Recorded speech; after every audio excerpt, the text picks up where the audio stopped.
And lastly, we're going to talk about different types of supporting materials you can use. The first one is using an anecdote, and again, that's just using a story. Stories can be very helpful, especially if the topic is personal to you and if you are credible on the subject. So if you're talking about maybe urban planning in towns and how that can lead to segregation or disparities within a town, and you have personal experience with that, you can certainly use an anecdote to bolster your credibility as you're talking about the subject. The next type of support you can use are statistics, and these are great. They can be really credible support for what you're trying to state, but they can also be a slippery slope. And I have found it's really difficult for students to use these effectively because they forget about things like citing their source.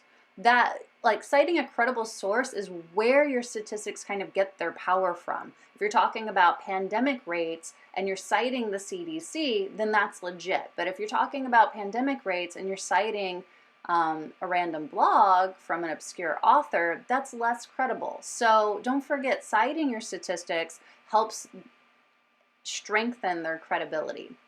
But also, students quite often decontextualize their statistics. So for example, interest in politics declined from 60% in 1973 to 53% in 2004. If we just state that, then the audience is still left with a number of questions.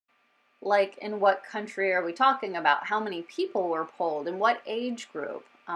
Again, what is the context around this information? That sounds, pretty bad, but it really might depend, like, did half the population move away? And that's what contributed to the decline. So we need to really sort of provide more context and more information for our audience to bolster the strength of the statistics that we use.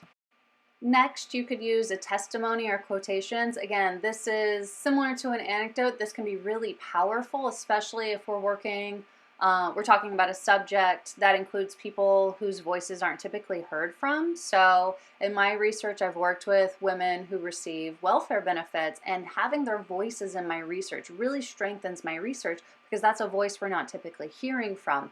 And so getting those testimonies, getting those quotations really strengthened the argument that I was trying to make. So like I said about organizational strategies, with regards to supporting materials, you can use any or all of those in a single speech, right? It just depends on your approach to how you want to support your arguments and your main points.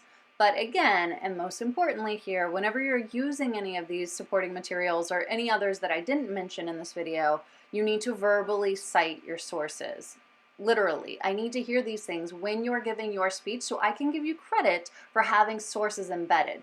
If not, then one, I think you're not citing sources because you're not, and two, it diminishes the credibility that you could potentially be bolstering throughout your speech. So when you verbally cite your sources, you need to name the source, the date, and the context. So for example, a website or a journal article. For example, according to a 2002 New York Times article by Josiah Wood, blah, blah, blah. That's how you would verbally cite your source. The last piece that we don't want to forget when organizing a speech is the conclusion. The conclusion is potentially one of the most powerful parts of your speech, but it's also the part that students forget more often than not. I've had students who just ended their last main point and then walked away. I've had students who just very briefly, quickly, under their breath say thank you and then walk away. None of those are as impactful and as strong as having a well thought out, well planned concluding statement to the speech that you just gave. If you think about any of the speeches you've ever heard in life, it's usually the last few words of the speaker that we hold on to the longest because those are the parts that we remember the best. So when you're working on your conclusion, there's a couple of things you should be doing here. You should restate your specific purpose to wrap everything up and tie it with a bow. You should review your main points to refresh your audience about what they just listened to. But lastly, and most importantly, you should conclude with a strong ending statement, that memorable statement that you want people to have stuck in their brains, like after they've heard your speech and they walk away. If nothing else, what is the thing that you want them thinking about when they stop listening to you?